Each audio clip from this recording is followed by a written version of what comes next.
कस के बोलो ना दीदी। और पीछे वाली दीदी, आगे वाली दीदी एकदम तैयार हथिन, अब पीछे वाली दीदी और हमारे भैया भैया लोग आप लोग भी बोलिएगा। बताइए, बाबा का दरबार है, माँ का दरबार है, खुशी खुशी की बात है भाई। और ये सावन के महीना है भैया, तो कहना है कि पियर पियर धोतिया गणेश जी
बाबा के दरबार में और माई के दरबार में कि भोलेनाथ जो हमारे पति जी हैं और हमारे बबुआ हैं और हमारे बबुनी हैं, तो दया कीजिए महादेव, दया कीजिए। कहना है पति जी के दिया गणेश जी रोज ही रोजागा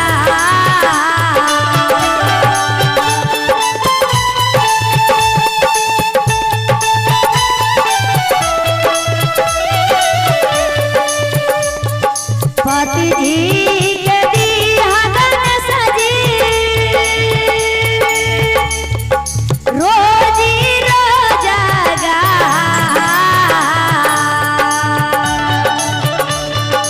हमनी के दिया गणेश जी, हमनी के दिया गणेश जी सोया हो सिंगार, हमनी के दिया गणेश जी सोया हो सिंगार, हमनी के लगा करब आउरी हराले।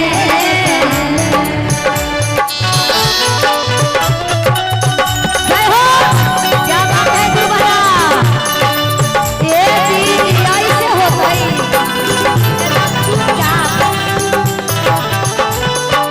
लगा रहा बाबा के दरबार में दुबारा। जय हो।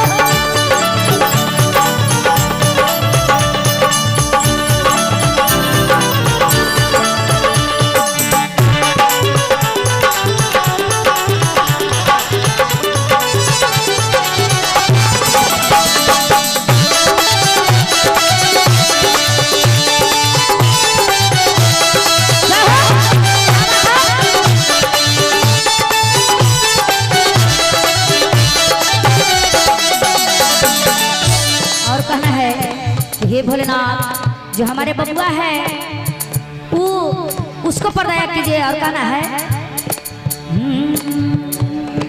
बेटा बन के दिया गणेश जी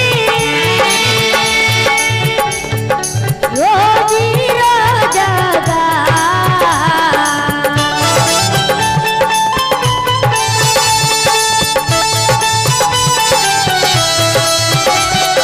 बेटा बन के दिया गणेश जी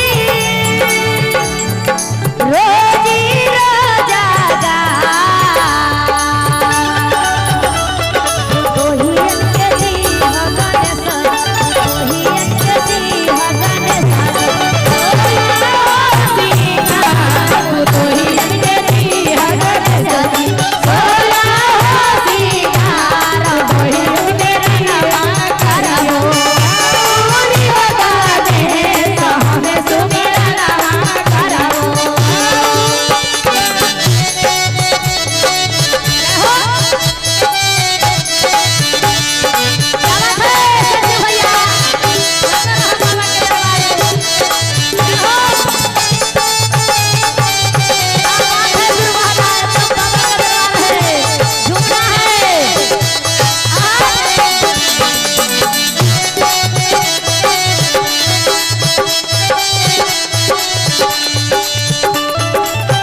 कि जो हमारे म्यूजिशियन वाले भैया हैं कहते हैं कि हम लोग का रोजगार चाहिए और रोजगार है तो प्राइवेट में एकदम सरकारी है और कहना है हाँ हमारे और जितना भी हमारे गुरु भाई गुरु बहना के लिए पढ़े होंगे तो भगवान भोलेनाथ सर्विस एक का दे दीजिए, है ना।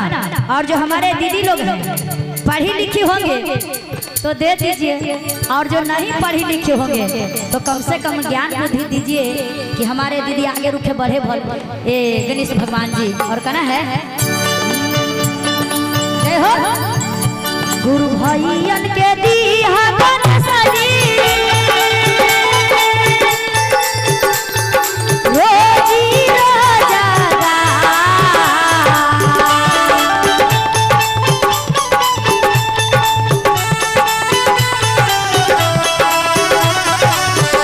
गुरु भैयन के दीहा गणेश जी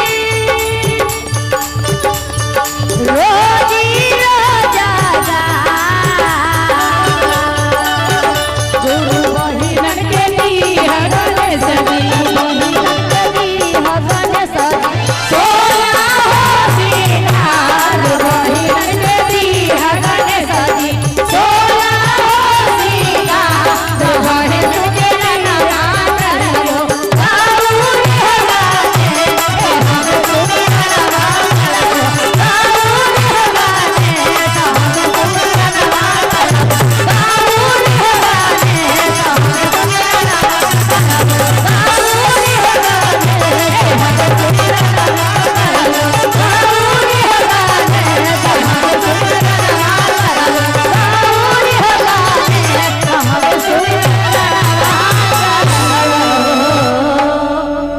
प्रेम से बोलिए विधर्ता गणेश भगवान की जय हो, सच्ची दरबार की जय, हर हर महादेव की, पूरा घर घर महादेव की जय हो।